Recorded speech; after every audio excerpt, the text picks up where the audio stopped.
for people na hindi kayang gawin yung ginagawa ng participants sa gym setup, pwedeng actually din siyang gawin sa bahay.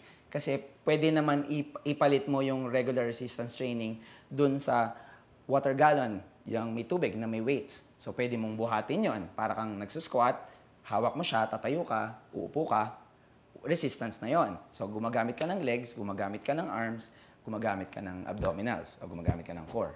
Tapos pag yung bahay mo, maraming baitang, so pwede niya rin gawing parang cardio yun. So akyat siya, baba siya, so pwede niyang i-pattern na 2 step yung akyat, baba, or 3 step yung akyat, and then baba, or pwedeng tuloy-tuloy paakyat, tapos run pa baba. Parang lumalabas kung sa isang routine, for example sa isang buwan, pwede kang mag low to moderate intensity na 3 weeks, tapos meron kang 1 week na high intensity na short.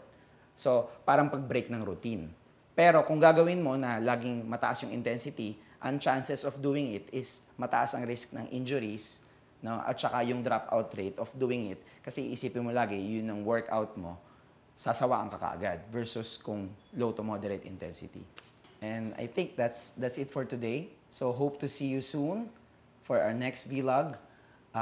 Please like our Fit and Right Facebook fan page.